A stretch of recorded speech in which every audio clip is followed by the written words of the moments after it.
just like downtown. All right. So I just passed out the welcome to our online students. Just passed out the paper topic, which is online for those of you who are there in Module 2, or will be by the time you access this. So our first paper is pretty much what I said last time. It would be, I want you to imagine yourself in some kind of pastoral setting that you choose, where you either have worked, are working, or would like to work, or whatever. In your capacity as a church leader, somebody comes to you deeply troubled by what they've read in the Da Vinci Code, heard about this Gospel of Judas, or seen something on the History Channel. So basically, some of this kind of questing the historical Jesus.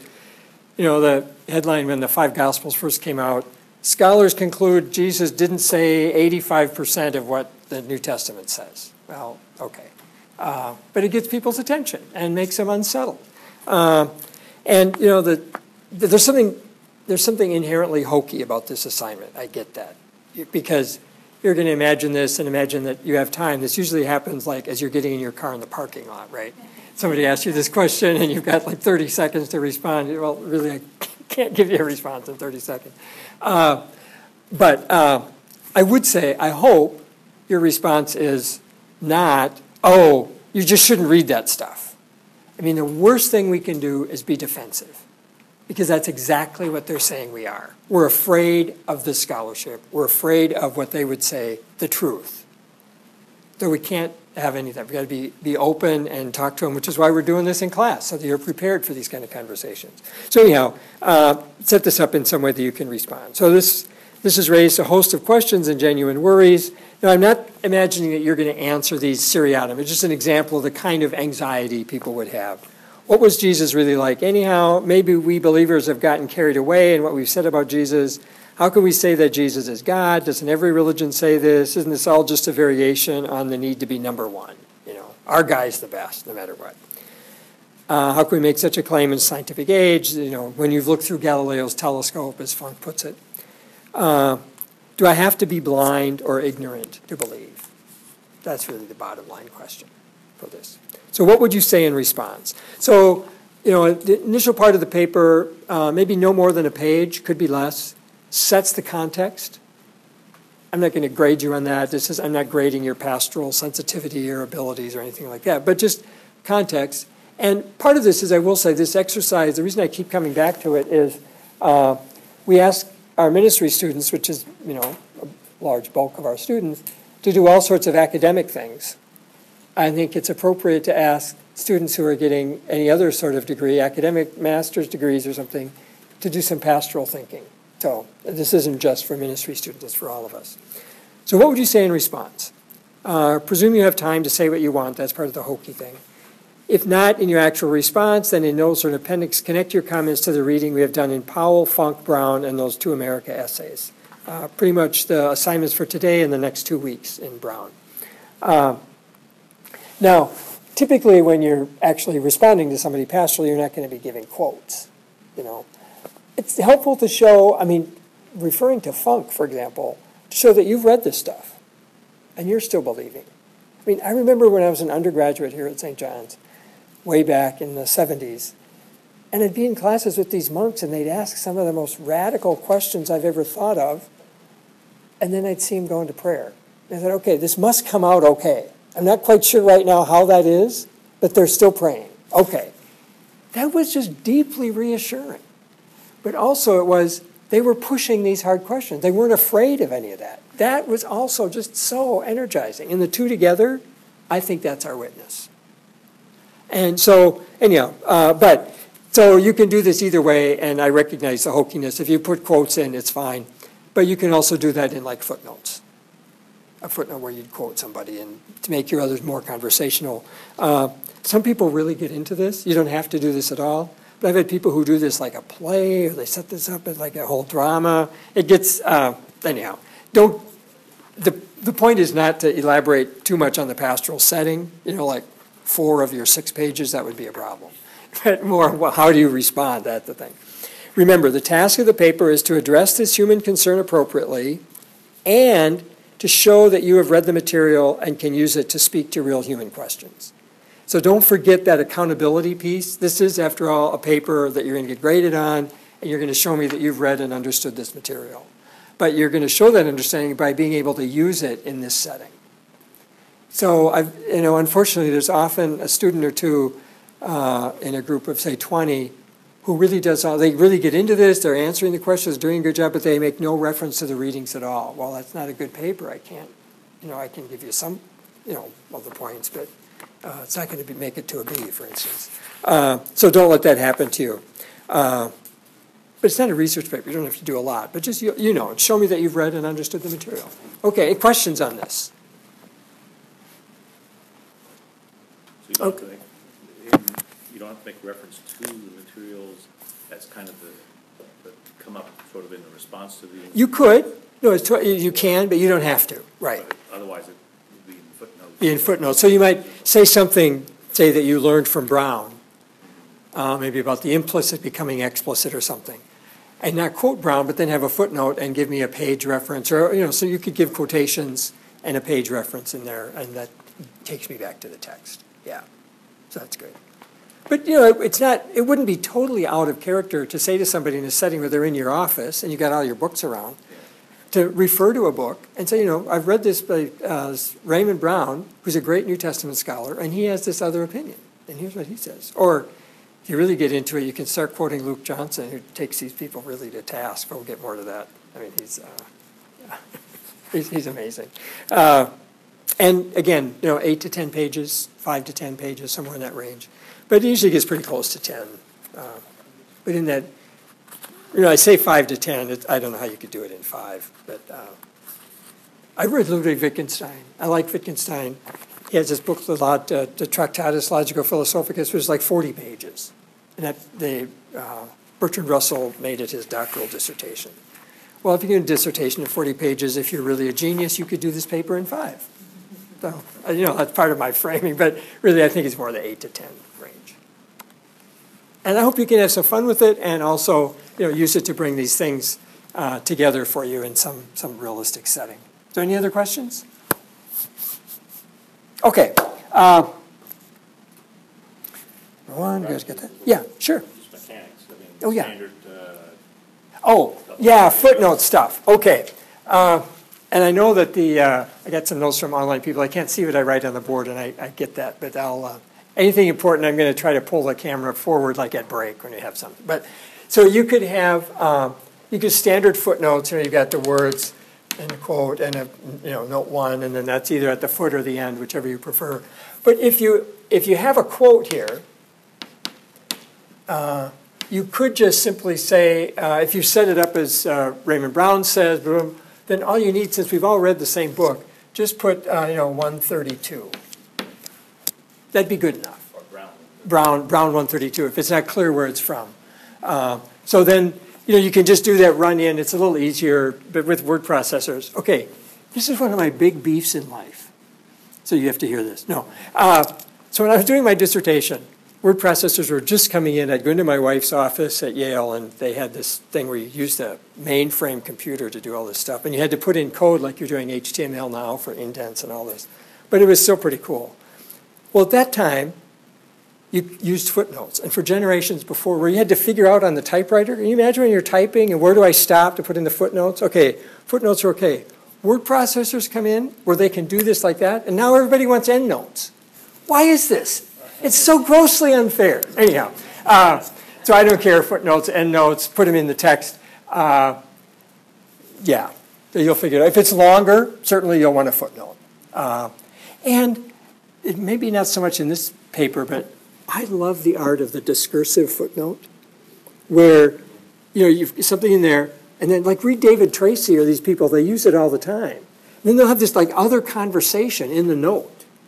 That's perfectly fine. And say, well, so-and-so says this, but I disagree because, and it doesn't impede the flow of your argument, but you're still making your point. So that in the footnotes, you engage your peers. In the text, you make your case. I kind of like that. Some people, say that those discursive footnotes are going out, and some publishers don't want them, but I think they're fabulous.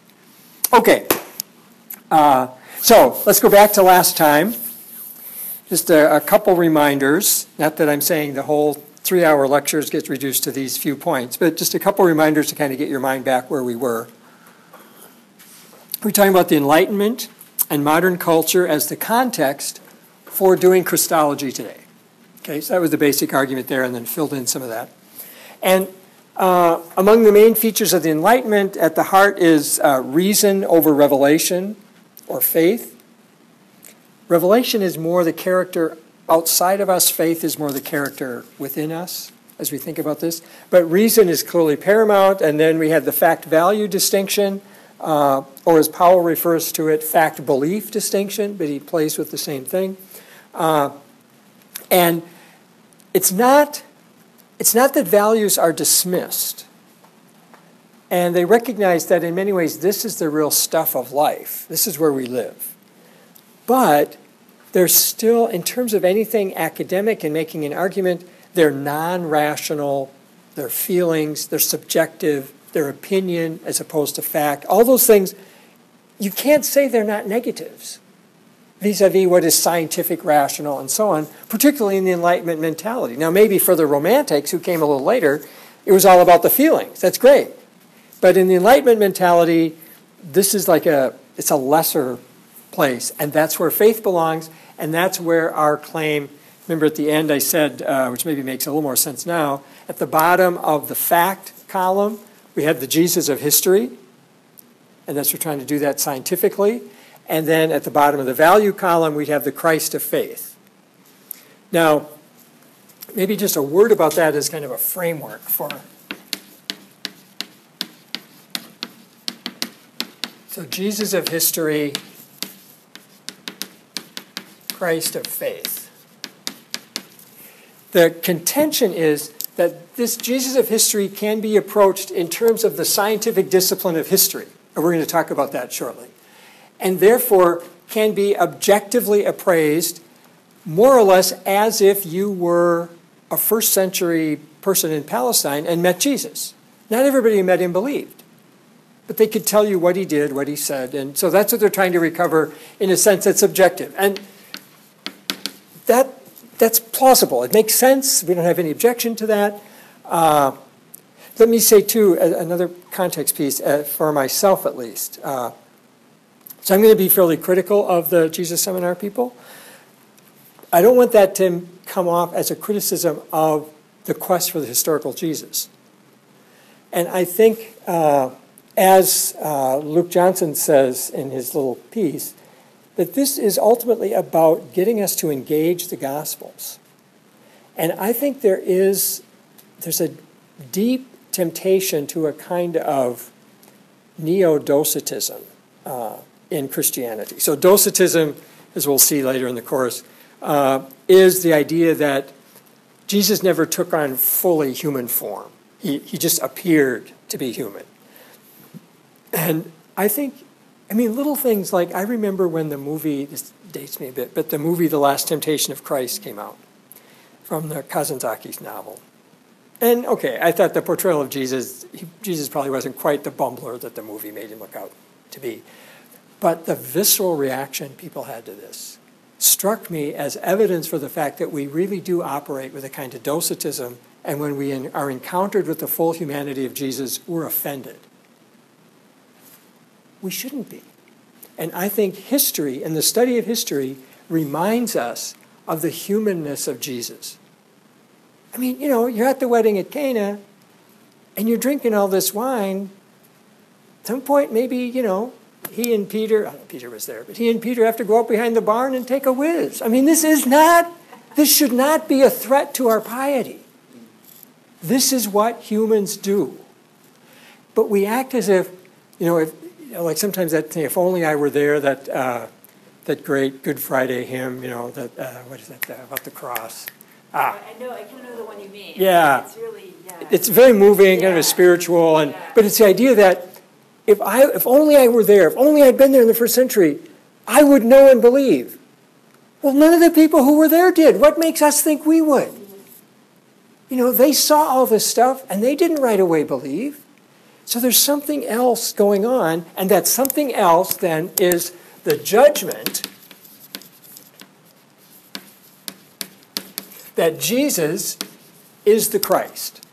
Now that's a theological judgment. The first is a historical claim. The second is a theological statement of belief. And not everybody who knows the historical Jesus believes that he is the Christ. That was true in the first century. And this is one of the big things in the Kierkegaard book that we'll get to. He talks about contemporaneity. He wants us to act as if we actually were in the first century and not with this romanticized view that, oh, if only I were there, I would have known. No, you probably would have been with Peter saying, I don't know him. Or maybe Judas, who knows?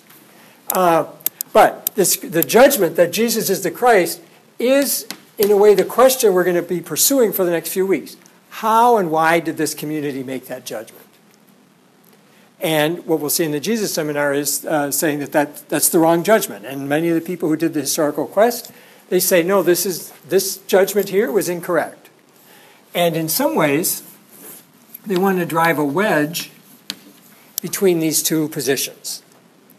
Now, Powell, and in a very nice move, he refers to this as the pre-Easter and post-Easter Jesus, which is kind of the same thing, but it places it chronology for historians. That's a good thing. Because clearly, what we're dealing with is something like this. So we have as a timeline Jesus' life comes to an end on the cross, and then there's the resurrection, and then there's the post-resurrection church. I don't know what else to call it, but the community of people who believe in Christ. That's the church, right? And everything we know about Jesus, this is part of the dilemma and the challenge here. Everything we know about Jesus is looking back this way. We have nothing written during his time, by him, by eyewitnesses, anything. And the only people, well, other than a few other accounts that really aren't of Jesus, they're more of people talking about Jesus. Like Josephus didn't know Jesus, but he knows people talked about him, so he assumes this guy was really there. So nobody anymore really says Jesus never existed. I mean, that's just an irresponsible position. But all of the things we know about Jesus are somehow refracted through the lens of the resurrection. That's the fact that Jesus is risen is the only reason they bothered to remember this stuff about the historical Jesus. But looking back through the resurrection, they now see these things in a different way than they did when they were here. I mean, the apostles are just perpetually perplexed.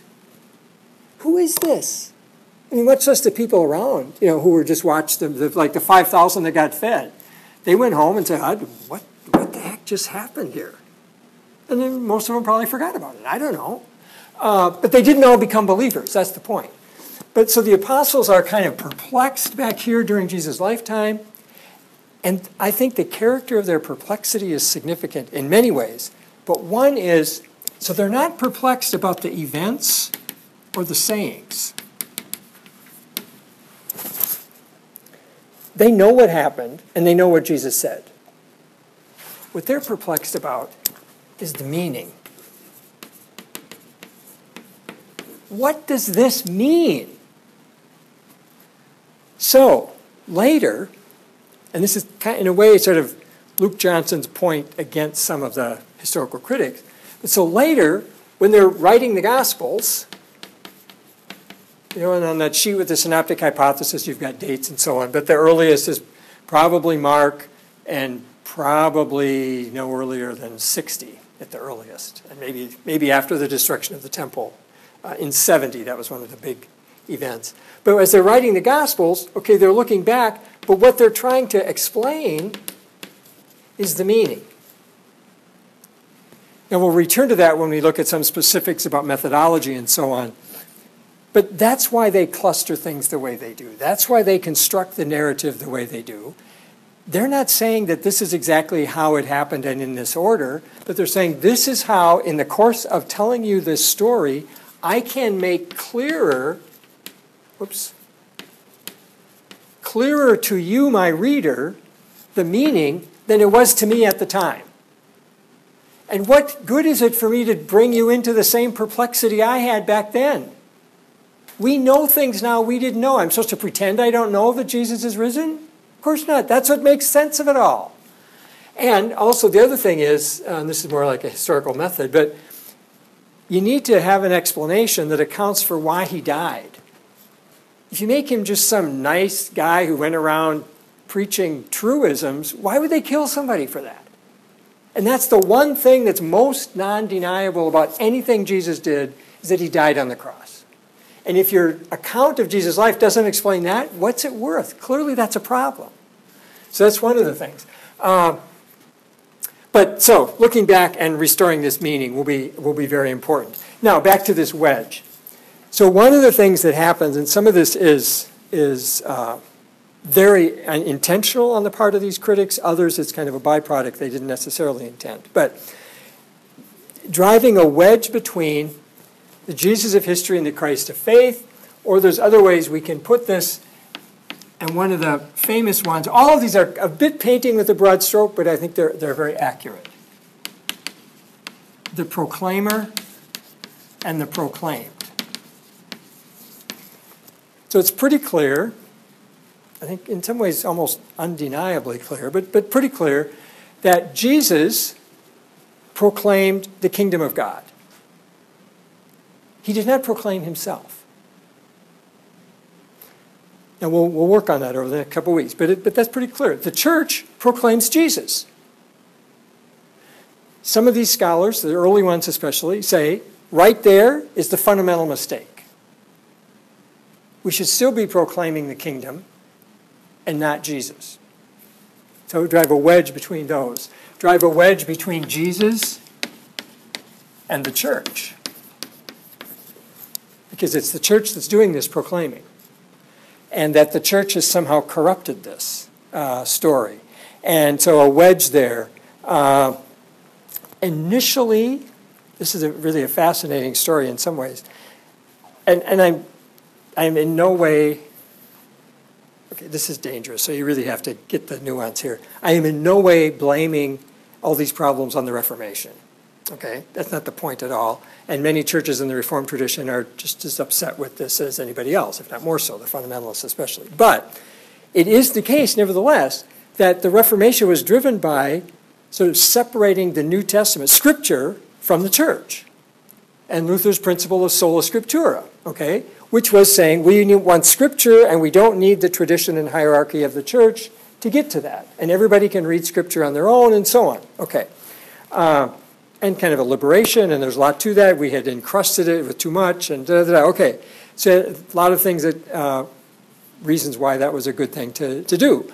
But the impetus that starts is you get behind the church to the Word of God. In the church you have the Word of humans. In the Bible you have the Word of God. Pretty straightforward, pre-Enlightenment, in a world in which the text is taken at face value with authority as the Word of God. Well, what happens is they, as we'll see, they start digging into the text and they say, okay, well, you've got the New Testament, but you have to get behind the New Testament to get to what really happened. Because the people in the New Testament are still really church people. So you start taking apart the text, which was assumed to have authority in Luther's day. I mean, Luther would be appalled at this. But you start taking apart the text to get to this truth behind the text, which then, in a way, you can say you've got the New Testament versus the historical Jesus. Another wedge.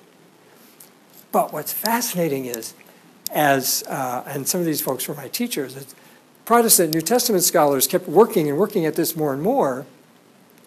And I remember my New Testament prof saying at one point with all of the form criticism and so on, you get so close to hearing the grass grow that you lose sight of the field. Because everything is like atomistically cut into smaller and smaller pieces. But they are the ones who began to talk about the importance of the canon.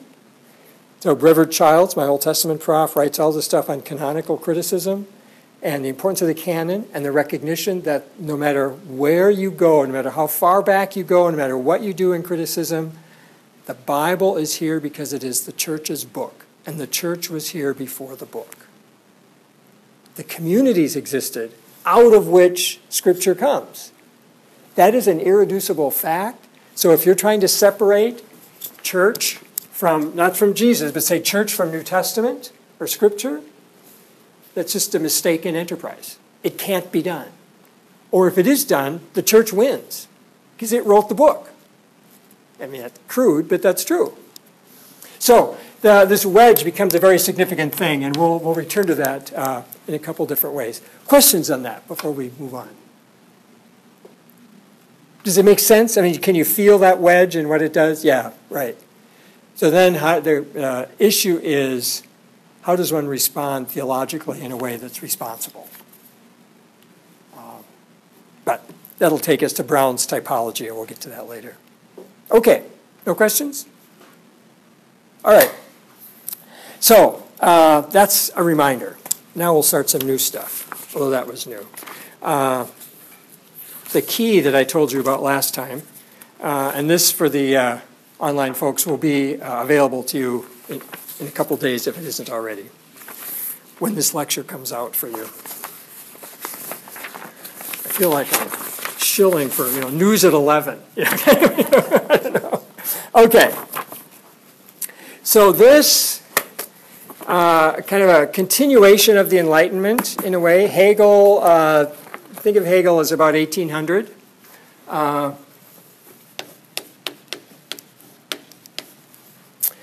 And Hegel wanted to do this. He dies in 1831, but so he's kind of plus or minus 1800. And born in 1770, so really plus or minus 30 years around 1800, and you've got Hegel. But Hegel is an idealist.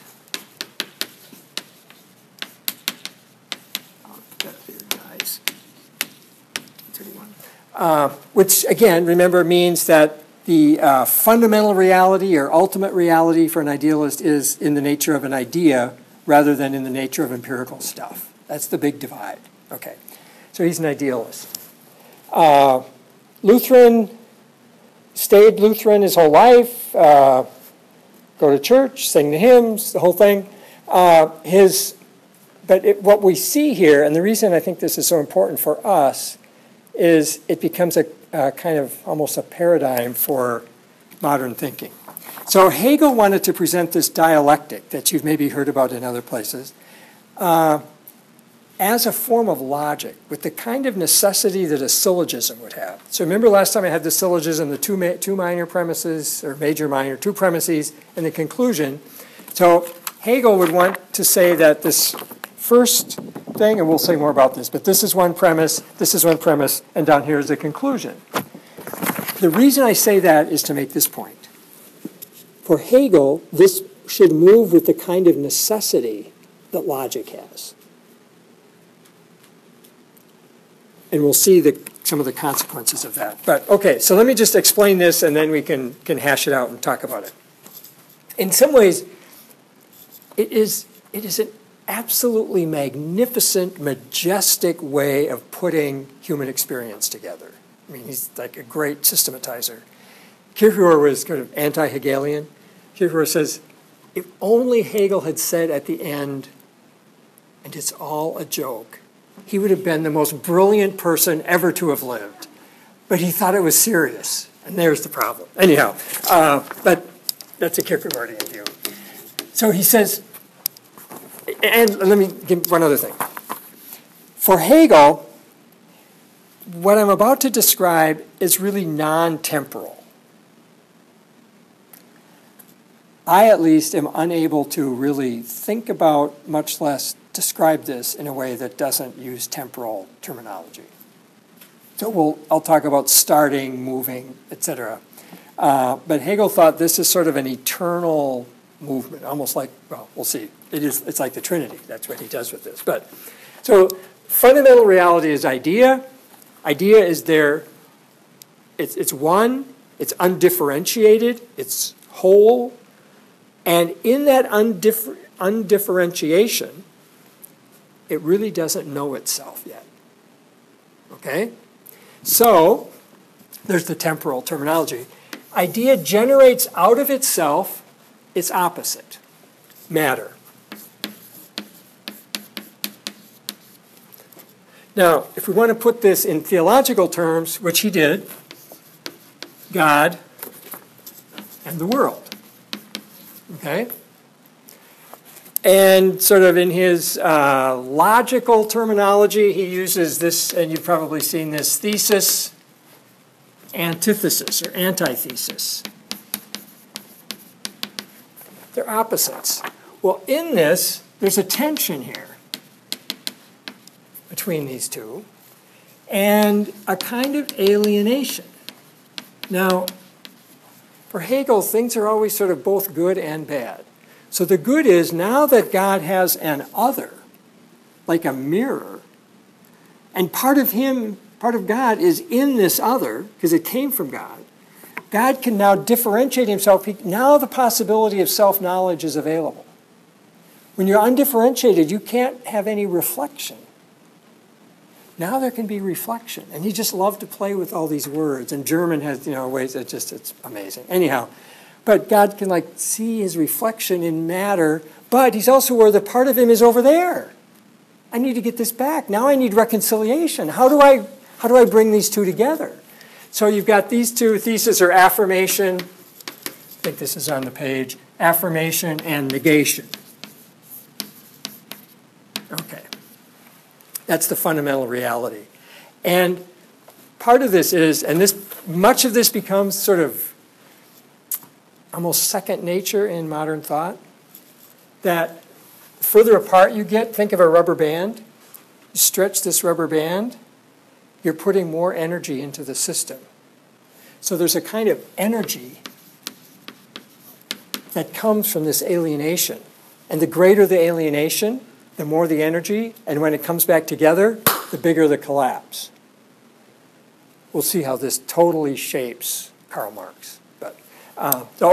So we've got this alienation. It needs to be overcome, and it's overcome in God. We should start. I should really redo that, because God should be underneath to be consistent. But the consummation. Theological terms, God in the world, and you know how that happens. Or, back to his logical term, this is the synthesis, or the mediation.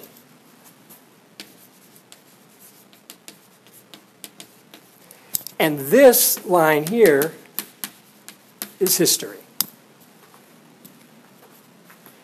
And what happens is, so this is like at the most macro level you can imagine. But over time, you just keep getting more and more of these. And that this synthesis down here can, in the particulars, synthesis, become a new thesis, which generates its opposite, which then needs to be synthesized, which becomes a new thesis. So it's kind of like a pendulum, but it's not quite just a pendulum keeps swinging. There's a third, which is the synthesis where it comes together. So you with me? No? Okay. Well, yeah, please. Because all those particularities, like in the world of form, have to then line up, as God's kind of reflection of himself. No, they don't line up, because actually they generate their opposites, but then they're synthesized. They're reconciled, right. Yeah. So all the particulars, so he has this beautiful reflection that's really enlightening about the master-slave relationship at one point. The master generates the slave needs the master, but the master needs the slave also. Master needs the slave in order to be master.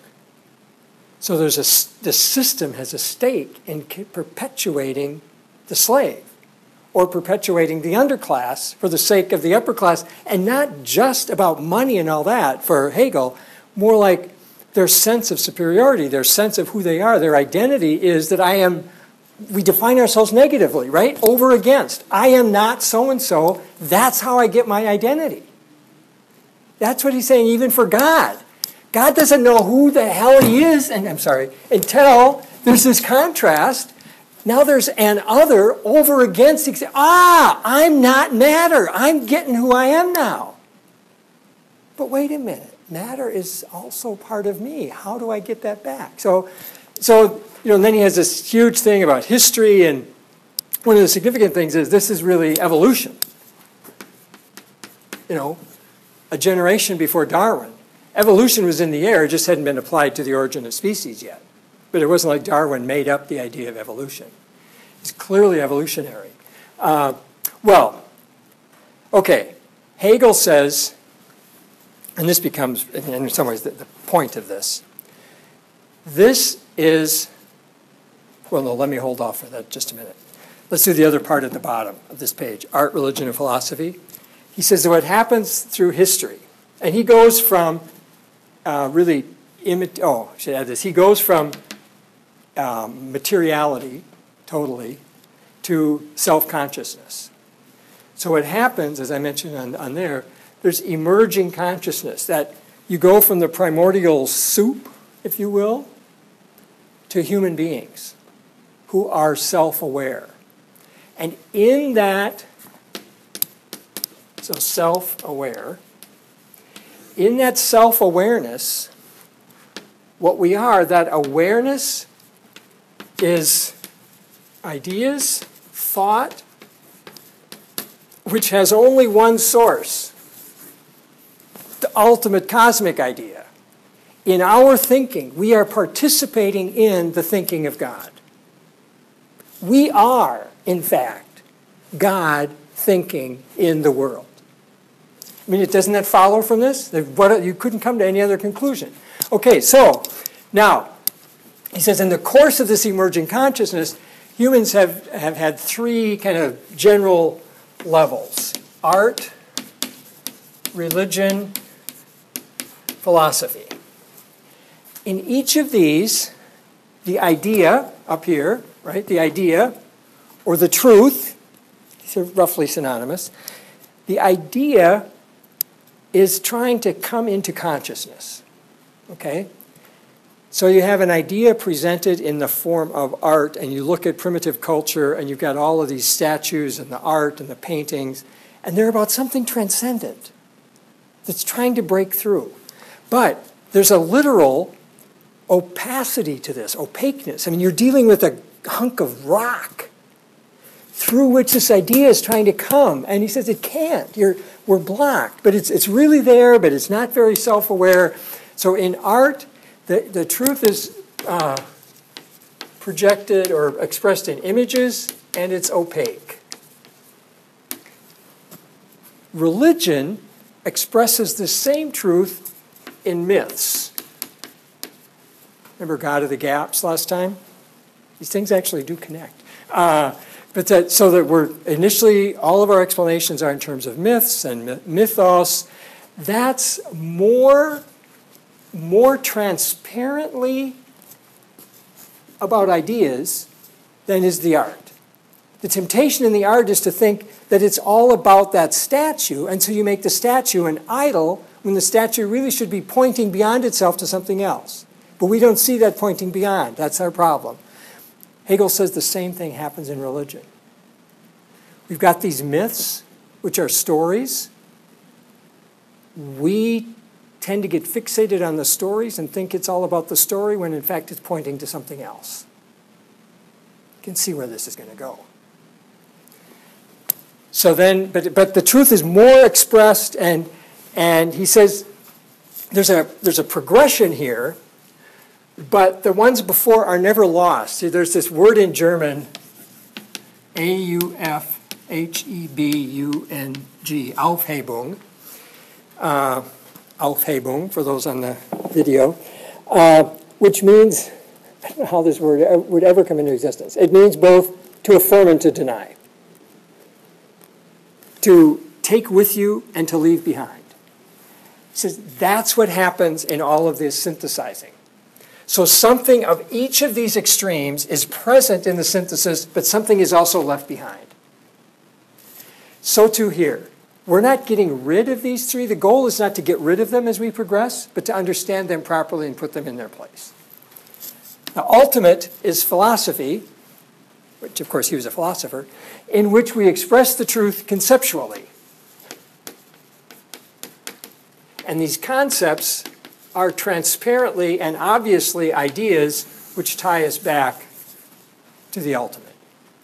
So the ultimate truth is most transparently, most completely expressed in philosophy. Now, he says, when I do that, and I think about Christianity, which he says is the highest positive religion out there, so he's trying to be very affirmative of Christianity, and he means this, I don't mean to disparage, but he says, now I have put in philosophical terms the two most definitive dogmas of Christianity. First of all, the Trinity, Father, Son, Spirit. Read the Creed. This is what it's really about. And that idea that religion may say one thing, but the philosophers or the scholars or the experts will tell you what it really means. So the New Testament may tell us stories about Jesus, but the scholars can tell us what they really mean. And what they really mean is not just about Jesus. So that's the second part, second dogma, he says, is, so I have the Trinity, and then we have the Incarnation.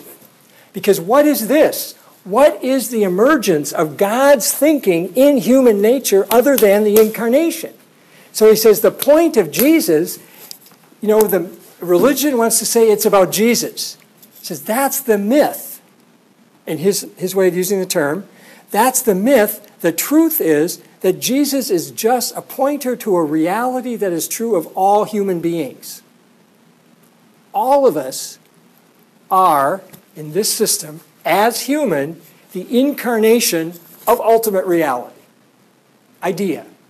Thinking itself in history, in our thoughts. So get beyond this fixation on the person of Jesus. And in the kind of modern tolerance, I'm all for tolerance, understanding that we'd say, well, we have Jesus, you have Muhammad, you have Buddha, it really doesn't matter. Ultimately, they're all making the same point, and it's not just about them, it's about this universal truth. And once you get to that universal truth, you can kind of kick out the ladder of how you got there, because it doesn't matter how you got there. That's what this is about in a super sophisticated way. And so Kierkegaard responds to this, and we'll get to this when you get to that point in the class, but he wants to focus on what he calls the scandal of particularity. The true scandal in the fact that Christianity says no to Hegel. It's not about all of us being the incarnation. Jesus of Nazareth is the incarnation in a truly unique way. That is at the core of the Christian confession. You get rid of that, you got rid of Christianity. But that's it. Well, Hegel is supposed to say, well, isn't that cute, But there is a certain patronizing part of this that we understand, and hence that translation that I talked about last time too, from narrative to dogma, that, I think we just alluded to that, but the idea that somehow narratives, stories, they're for people who can't quite get this philosophical truth. They're a way to make the point, to illustrate the point, etc. But the point is the dogma, which is almost always articulated in philosophical terms. Now, we have dogma of the incarnation, which would focus on the uniqueness. So I'm not saying that dogmas are inherently Hegelian or anything, but that idea that we move from these stories, which are kind of, primitive and childish, and just to help us learn how to do this, and when we really mature, then we've got dogma. Well, maybe something's lost in that translation, as we talked about last time. There. Okay, well, Hegel. We could do courses on Hegel, and you still wouldn't be done. I've had one, and I hardly felt like I scratched the surface. But this is good enough for us. Questions? Yeah. What did you identify art and religion and philosophy as? They're just kind of general human undertakings. So art in general uses images. And in all of these, the idea, the sort of ultimate reality, is trying to break through into our consciousness.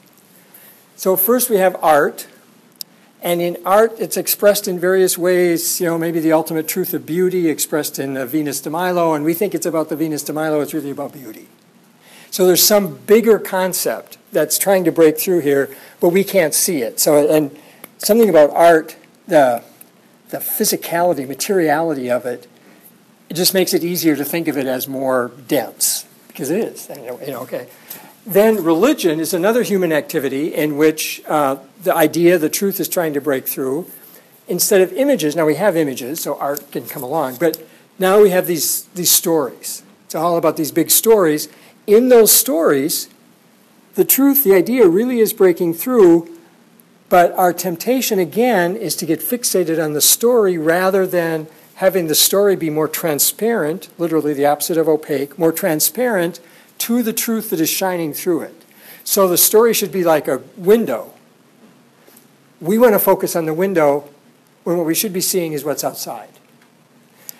So all of that becomes clearer in philosophy, which is expressed in terms of concepts, which are ideas. So the form and the content match up finally in a way here that they don't in either of the previous two. But he identifies these three areas as a comprehensive sort of thing? Yeah. All undertakings of human beings? Oh, probably not, because there isn't really a place, natural philosophy in their day. I was going to say science doesn't fit. But I think he would put science here. That's what I'm driving at. Yeah, okay, good. At the time, science, the chairs in physics were chairs in natural philosophy. Yeah. So then he'd think of it as philosophy. Classified. Yeah, he would. Yeah, but that's a very good point.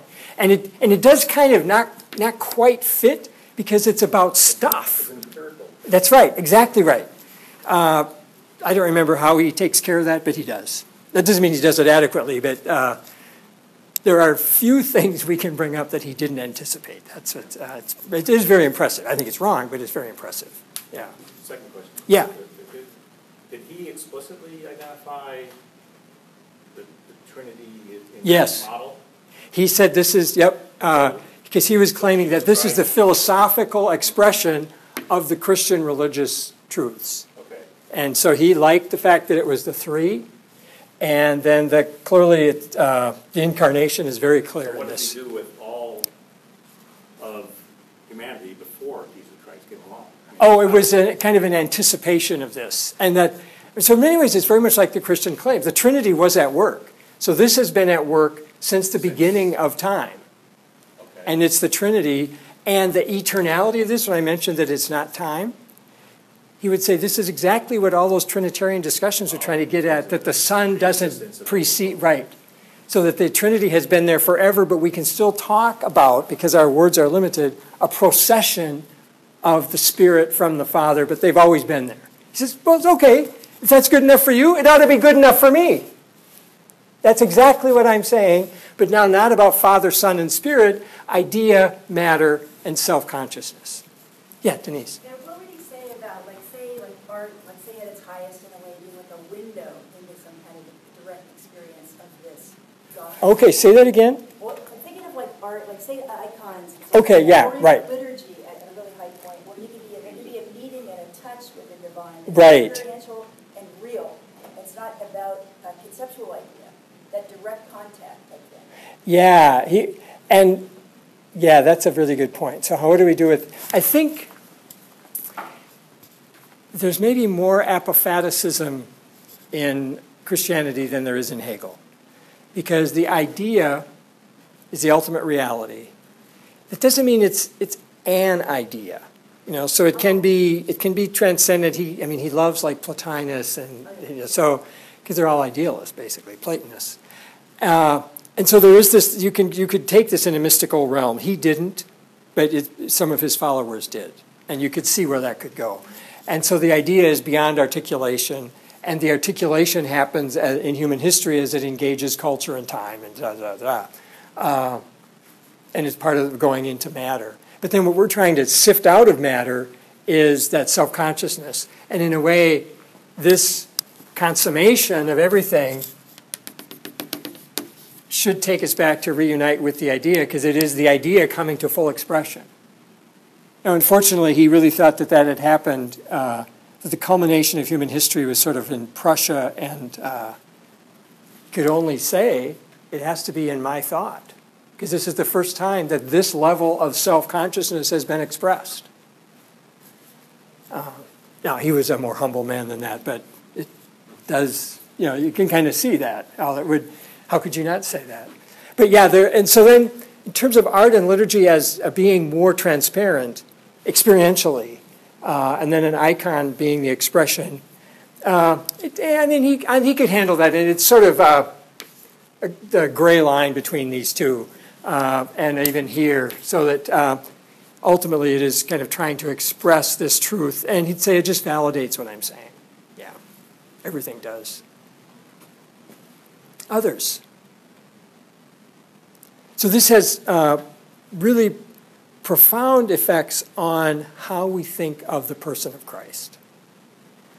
And it's a sophisticated way of putting what is a fairly natural attitude that people have, that it's fine to have this particularity, we need something like that because we're material and all of that, but in the end, it's not really about Jesus, it's about these ultimate truths that are expressed in Jesus.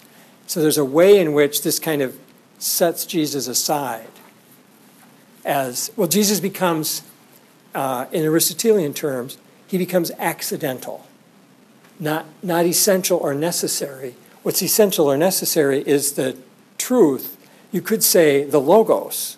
And you can imagine what Hegel did with this. He just loved logos, idea, reason, of course, that's what it is. Boom, and here it is. So it's intriguing that we come back again and again to these basic Christological heresies. So just kind of put a pin in this, and we'll explore it as we look at the heresies. But there's a kind of Docetism, Gnosticism in this, in that it's a denial of materiality, because ultimately you want to be liberated from the material to reunite, even though the consummation is clearly God in the world and both are necessary and so on. But it's all about this idea, which is very Gnostic.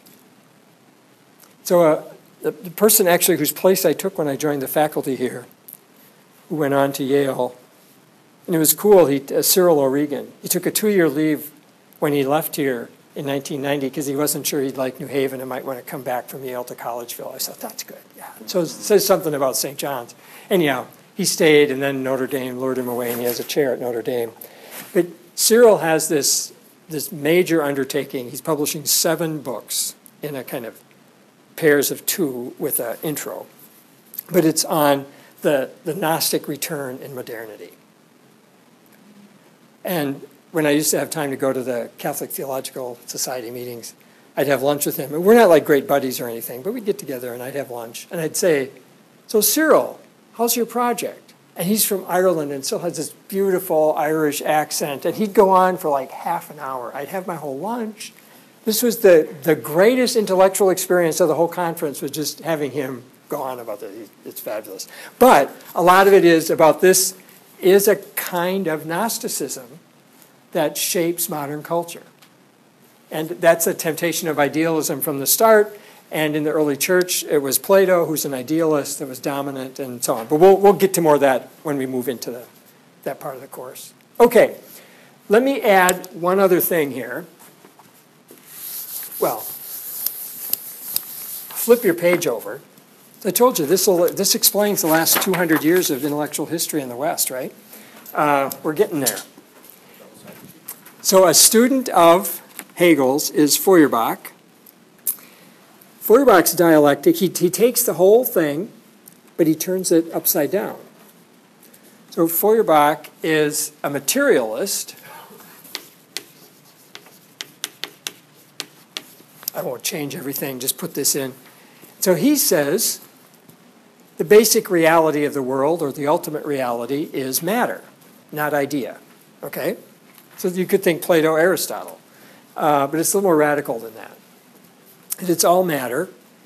Feuerbach says we are what we eat, because we're all matter. Matter somehow generates out of itself ideas, including the idea of God.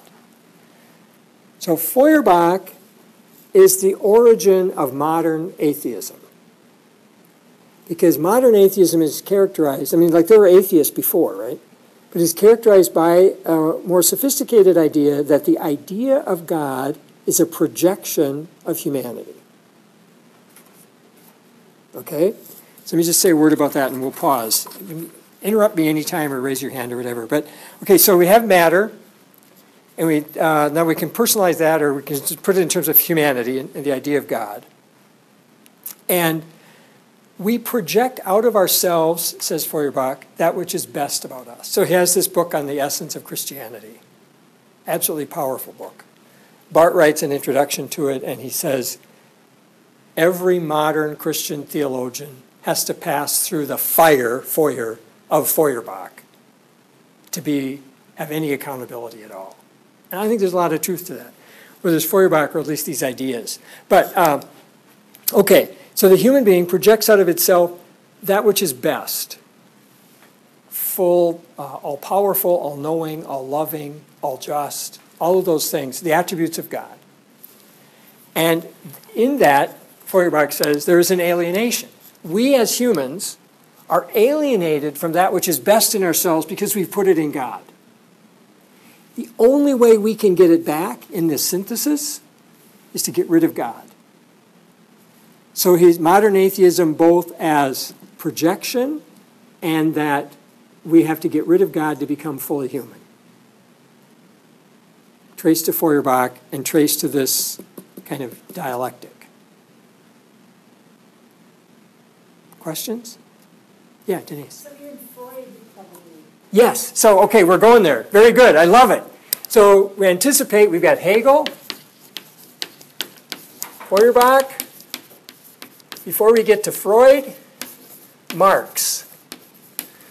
Marx is, like one of his first books is a series of theses on Feuerbach. And so Marx adopts this, and where Feuerbach has a projection theory, Marx has exactly the same thing, but he gives it all an economic spin. So the rationale that drives this history is economic history. So he writes Das Kapital, which is about economic history and about the alienation of the capitalists from the working class. And we need to synthesize that somehow. And not only that, so there's two things. If you can remember this is way back, it's actually early, I was like 4 or something, but Nikita Khrushchev is in the UN and he's pounding his shoe and he's saying, "We will bury you." That was because of Hegel and Feuerbach. Because Marx believed that, remember I said this is like a syllogism, which makes it necessary? These developments in which the workers of the world will unite and overthrow the capitalists, it's necessary. It will happen. We just don't know when or how. But the Marxists were absolutely convinced, because of this analysis, that this will happen necessarily. And they're on the winning side of history. Powerful. And not only that, the way you make it happen is by increasing this tension. Put more energy in the system. What you don't want a middle class, because the middle class ameliorates the tension between the real rich and the real poor, which is why it's so dangerous in the US that we're losing the middle class. But as long as you have a middle class, which threw off Marx's whole historical analysis, because his analysis would make you think that the revolution would come in places like Germany and Britain were highly industrialized, when in fact it came in agricultural societies like Russia and China, which didn't fit his analysis at all. Lenin made some variations, I don't know what they were, but anyhow, on the theory to explain why that is. But, so they want a revolution to come about by expanding the tension and the alienation first, and then when it's released, boom. And what you get then down here is a totally new human. So that after the revolution, it is from each according to their abilities and to each according to their needs. Basically, after the Marxist revolution, you have monastic life. You have a community in which people trust each other and live well. I mean, I don't mean that in any facetious way. It was really shaped. There's a lot of Christian and Jewish eschatology in Marx. But anyhow, so then you have Marx. Nietzsche kind of, but really then Freud. and you have the id, the ego, and the superego, the three that make up human consciousness, and how they interrelate, shaped by this. It's not exactly, geniuses don't just copy, but they're inspired by an idea. And Freud also would say, and I think this was Denise's point, that as long as you are relying on God, you are a child. And the only way to be a fully adult human being is to get rid of the authority of God. And that's Freud. After that, it kind of comes apart. I mean, it doesn't, but that track of like major thinkers of the last 2 centuries in terms of their influence starts there in this kind of system. And then we'll see how this also shapes the quest for the historical Jesus in lots of ways. But questions? How are we doing? I get kind of excited about this. Yeah, this is just to yeah. repeat to myself. No, but that's all right. That's what we need to do. So under Feuerbach, Mm-hmm. we have matter being what's this. Right. He's a materialist. Right. Materials. So somehow in thinking about the best in ourselves, we've produced this idea of God. Exactly right. Yep.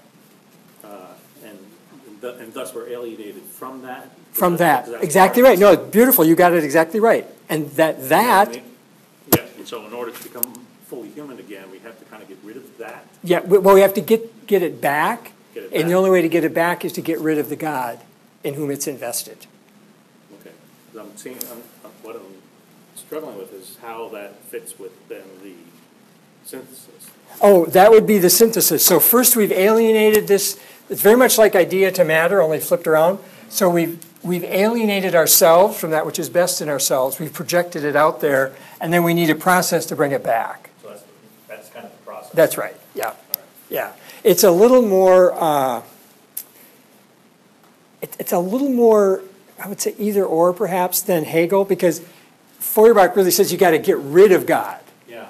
Hegel never gets rid of anything. It's always just more and more and more. So it's Yeah. not an exact parallel. No, it's not, that's exactly right. Yeah, very good. That was very, very good question. Yep. Yeah. Good. Okay. Well, let's move on to break. I want to get a couple things here before break.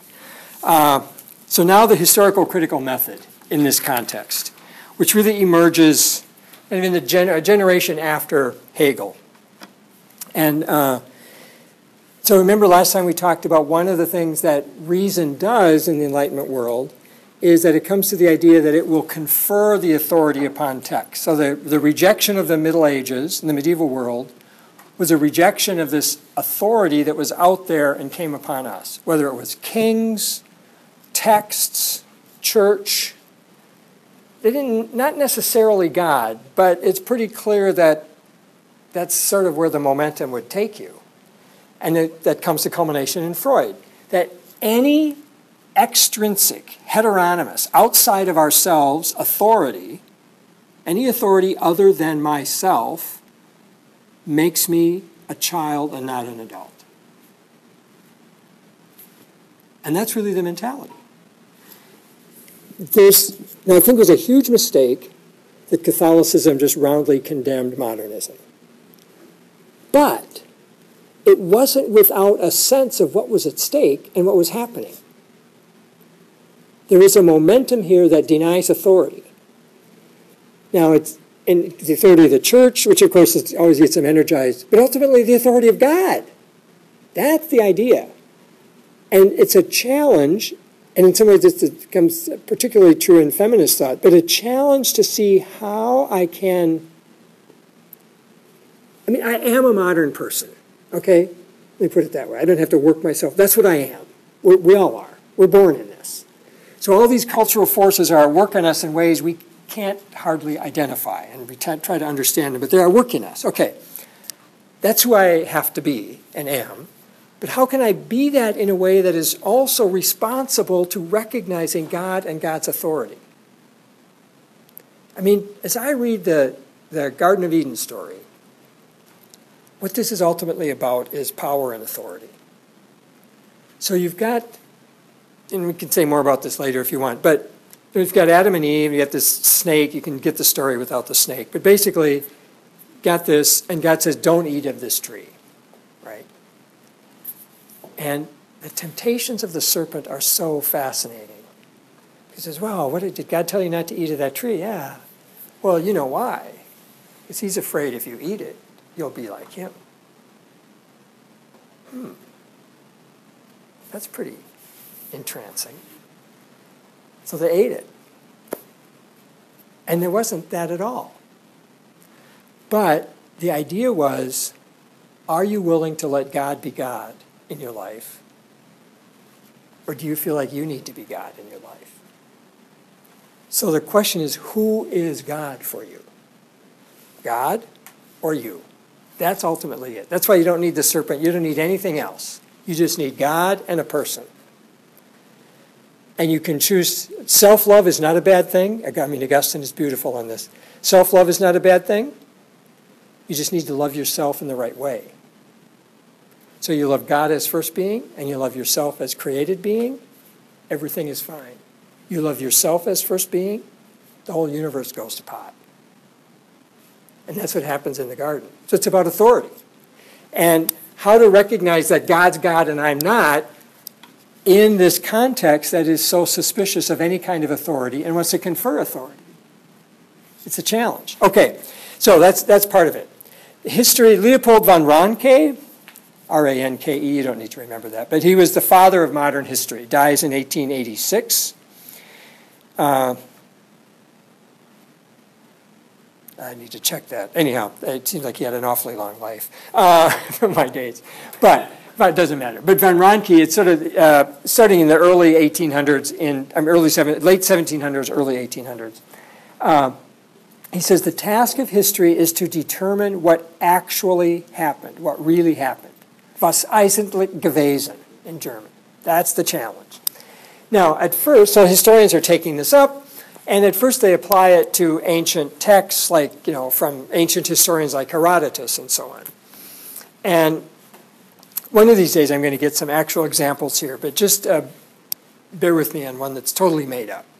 But let's say Herodotus says that there were 50,000 Greek soldiers at the Battle of Marathon. Okay. And in the old days, people would say, so of course, why would he lie to us? So if he said 50,000, there's 50,000. They just accepted this. Now, the attitude is, well, we'll see. And I suspect that's kind of all of our attitudes. Well, how do we see? We get independent verification. Maybe we've learned things from other texts that Greeks, when they encamped, they'd build campfires and they'd have, let's say, 10 people around a campfire. And so then there should be so many campfires for 50,000 people. We've found some remains, fossilized wood or whatever of campfires and the plains of Marathon, and let's figure only 1 out of 10 gets preserved. Well, you can do the math here and say, well, how many did we find? And that leads us to a kind of general estimate of how many soldiers there probably were. You with me? That's the kind of spirit, So then we'll say, well, Herodotus says 50,000, there were really more like 24,000. Okay. We're deciding, as historians, what really happened. Okay. Now, one thing right at the beginning that we need to be clear about is the term history can be used in 2 different ways. History or variations like historical. So history can equal what happened, or history, same word, at least in English, can equal what historians, or the discipline of history, can determine. Which is not necessarily the same as what actually happened.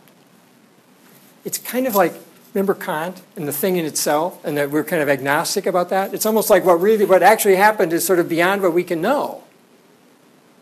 In some ways, even when you're in the midst of it, you don't know what's actually happening. But the best we can do is what the historians can reconstruct. This becomes significant when you read things, say, about the resurrection.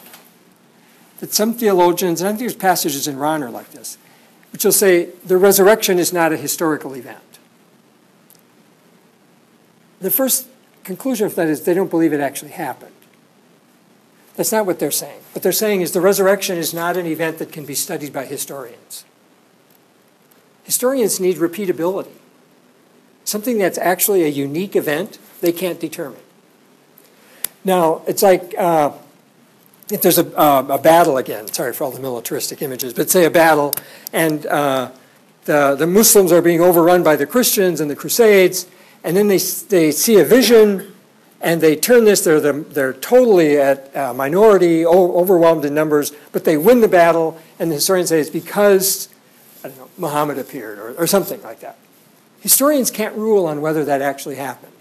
Like Constantine seeing the vision about, in my name conquer. What they can say is the battle turned because these people believed that this had happened. Beyond that, they're not able to rule. That doesn't mean it can't happen. It just talks about the limits of the discipline of history. If we keep that in mind as we go forward, it helps address a lot of issues. Because we're talking about the discipline of history and what it can tell us about Jesus. But what Jesus actually did and said could well be beyond what they can determine. Okay. So first they applied this to ancient historians, then they went to the Old Testament, and finally the New Testament, which is where people got most nervous. So the Old Testament, maybe Methuselah wasn't 140. Okay. My faith doesn't really collapse on that. Although there were some right off the bat who said, wait a minute, once you start this, so we got to nip it in the bud right off the bat. None of this. And that goes back to reading Scripture as both the Word of humans and the Word of God. This quest for the historical Jesus really dominated the 19th century, especially in Protestant theology and especially in Germany. It was the exercise of German Protestant theology in the 19th century, and Albert Schweitzer chronicles it in this fabulous book, Quest for the Historical Jesus. More about that later. But there was in this attempt to drive a wedge between the historical Jesus and the Christ of faith, as I mentioned. Though this is not to say, but many critics did suggest this, that people prior to the Enlightenment and the historical critical method either didn't do history or were uncritical or were somehow just stupid. No. They were critical readers. I mean, Aquinas is a critical reader. They're critical readers of the people they inherited, but maybe part of it was they didn't have what we call the hermeneutic of suspicion. The hermeneutics being a science of interpretation of texts. That should be a term.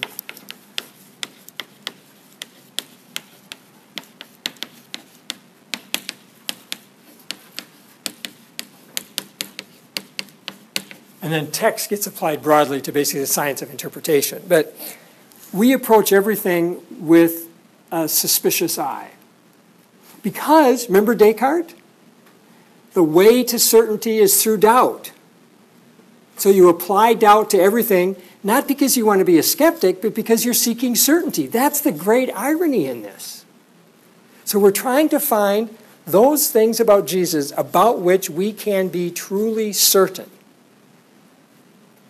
Now that's very important because it says that there may be things about which we can't have that level of certainty that actually did happen. But the methodology and what we're about in this quest is to seek certainty. Seek those things that are most reliable on which we can build the rest. So that becomes very important. But they didn't ask the kinds of historical questions we do about what actually happened. They just took this on authority. So, and part of it is I don't think we can get behind the advent of this method.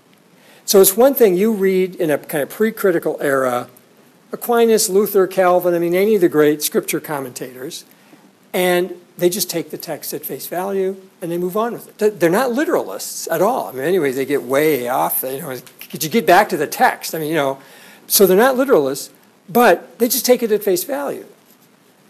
In a post-critical age, like in our age, if we were to do that, we look like fundamentalists. We look like we're against something when they weren't against anything. So you take the same thing, what looks like the same kind of practice, and in the modern era, it just is different. And we can't pretend that it isn't. We just can't read the text the way they did. Or that's one way, but so we just have to keep that in mind. Okay. I think I can do this pretty quickly, and then we'll take a break. I'll just rush through the kind of major figures of the 19th century quest and get us caught up, and then we'll take a break and then come back to your questions and some other things, get to the actual text that we read. So the quest begins with Herman Samuel Reimarus, who died in 1768. So really before it's really kind of the 1800s, you think of this, but he's kicking it in a little before that. He didn't publish any of his own stuff because he was afraid of the reaction. Powell describes this. But it gets published by Lessing. But he distinguished sharply between the aims of Jesus and the later disciples. He said Jesus had a this-worldly message of the kingdom, and it failed. He promised all this, the kingdom's coming, etc. It didn't happen, so the disciples made up all the rest. Basically, when I think of this, I think of, okay, remember the story of Peter and his mother-in-law? So we know Peter has a mother-in-law. Peter, it seems like, had a decent fishing business. He gives it all up to follow Jesus. Imagine what they're saying at home, especially your mother-in-law. What? He did what? Are you kidding me? This man's an idiot. He's just a lazy bum walking around for 3 years doing nothing? What are we supposed to do?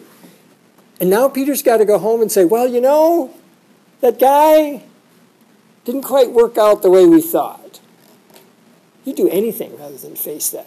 So they make this all up. Okay. That's a lot of editorial gloss on the text, but you get the idea. And that's what Reimarus and a lot of folks were saying at the time. And that, in the New Testament, there's this reference to the fact that the Romans said that the disciples stole Jesus' body. Reimarus says that's what they did. They stole his body and made up the story of the resurrection. And then they proclaimed Jesus' death as redemptive. Well, no wonder the guy thought he'd have trouble getting a job teaching theology, This is really problematic. Talk about a wedge between the Jesus of history and the church. Everything the church says is a perversion of the truth. So this is a really radical start. In many ways, it gets the engine going right off the bat, I guess. But in some ways, it's also unfortunate because lots of people, Orthodox people, thought that anything about the historical quest is going to lead to this. So therefore, we're against it, rather than seeing ways in which it could actually help us engage the humanity of Jesus. I didn't see that. So it was kind of left to skeptics and critics for a century, which is a bit strong. Next major figure, there's lots of people here, but the next major one is David Friedrich Strauss. Pretty much most of the 19th century, 1800s, born in 1808 and dies in 74, so a long time. Strauss is a Hegelian, and he proposes an interesting mythical interpretation of Jesus. He says there's two things. There's the historical core of what actually happened, and then all the myth that grew up around it. Okay? Everybody's looking for that historical core. He says the historical core is true, but it's not meaningful. The myths are meaningful, but not historically true. And what we need to focus on for the life of the church are the myths. But as scholars, we know, it's back here, but that they're myths, religion. So in that sense, he's just really Hegelian and applying this to right through. So and he does this huge life of Jesus, big, 800-900 pages. But he still thinks that ultimately it's about showing the myth because that's what people can take with them. He didn't think the Gospels were deceitful, as Reimarus did. And he says Jesus is studied because he is the vehicle for the eternal truth and messianic ideas. It's the particular, but we study the particular so that we can ultimately get rid of him as historical and focus on the myths which get these eternal truths that are ultimately here, that we need. We need these eternal truths. So he's trying to, in some ways, demythologize, but translate, which is what Bultmann takes up. Then liberal Protestantism comes along kind of at the end of the century. Adolf von Harnack is the major interpreter here, kind of the major church historian for at least a century, until Yaroslav Pelikan. At least so Pelikan would say, but that's another matter. No, Pelikan is like on par with this. But Harnack is very influential. He writes a book in 1900, so it's important to him, this sort of the new millennium, the essence of Christianity. And he says, the essence of Christianity is the proclamation of an ethical kingdom. And Christianity is ultimately about two things: the fatherhood of God, pardon the gender-specific character here, but fatherhood of God and the brotherhood of man. It's about God being our Father and loving your neighbor. I mean, it's not bad, but it's basically an ethical, translating Christianity and all of its teachings into an ethical teaching and leaving the rest behind. So if Strauss is too interested in myth, Harnack is too little interested. And in his church history, Harnack did think that the Hellenization and the Catholicization of the gospel was something of a perversion. And we need to get back behind that.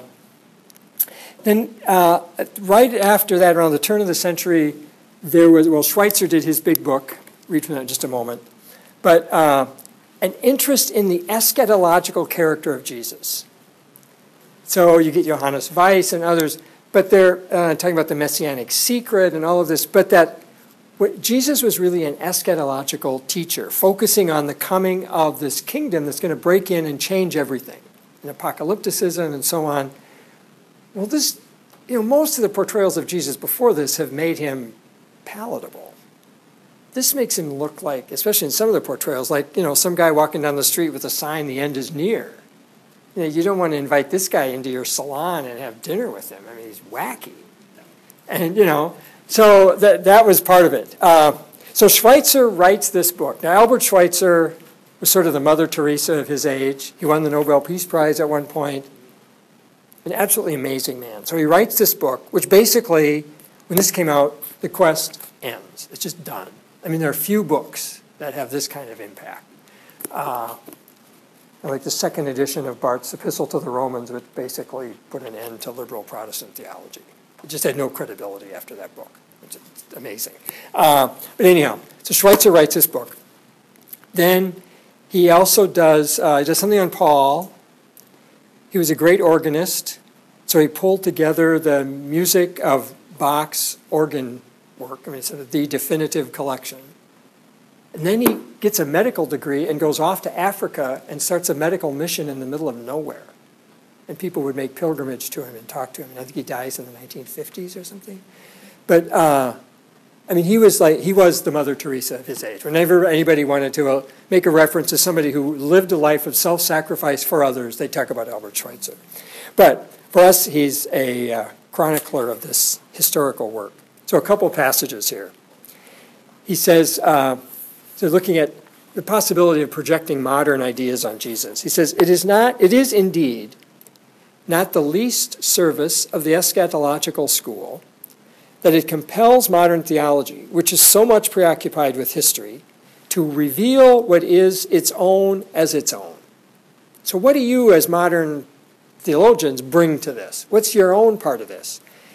Because eschatology put them all off. Eschatology makes it impossible to attribute modern ideas to Jesus and then, by way of, quote, New Testament theology, take them back from him as alone. Says what we were doing is projecting our own ideas on Jesus. So he says more about that. He says, and this is kind of at the end in his summaries, Jesus of Nazareth will not suffer himself to be modernized. As an historic figure, he refuses to be detached from his own time.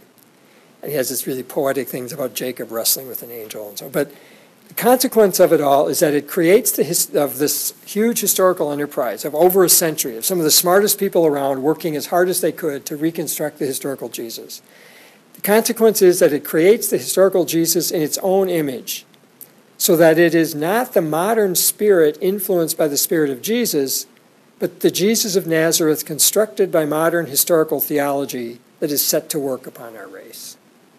At one point he uses the image that we have looked into the well of history and we see ourselves looking back.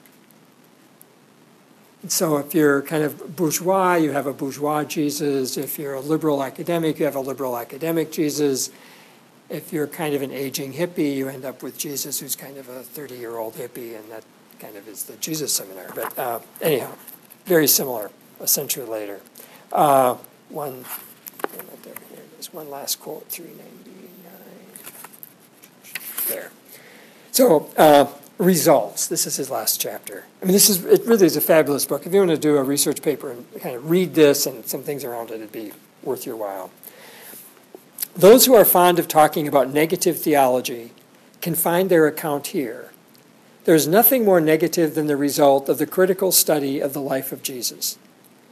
The Jesus of Nazareth who came forward publicly as the Messiah, who preached the ethic of the kingdom of God, who founded the kingdom of heaven upon earth and died to give his work its final consecration, never had any existence.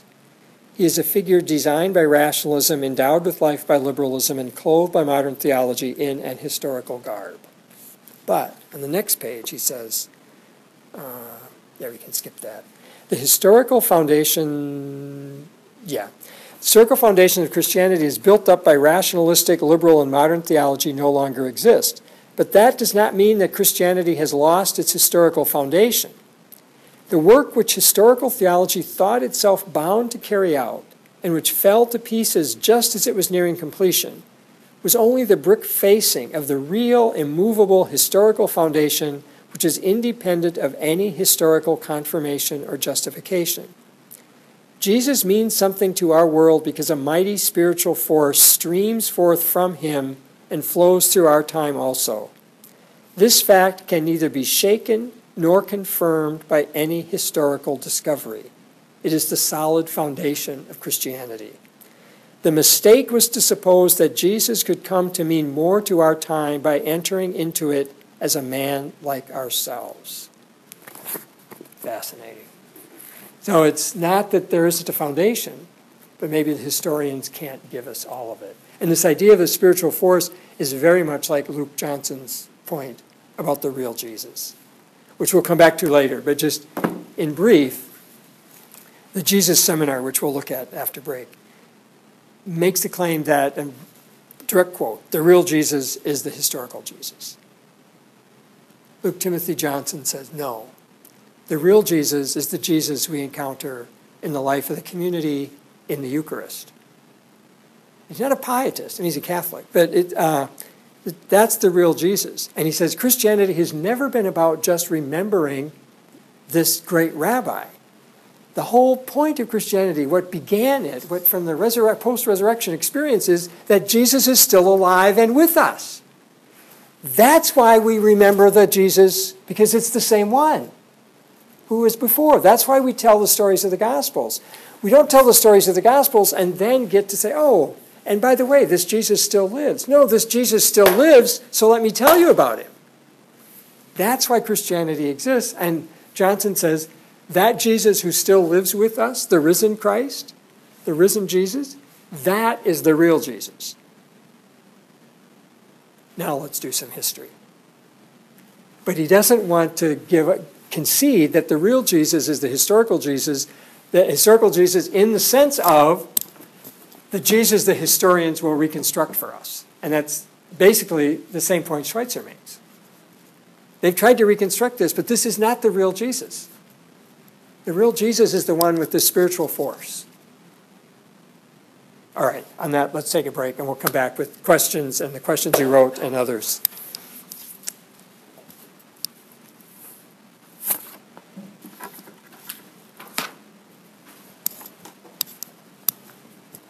End of part 1.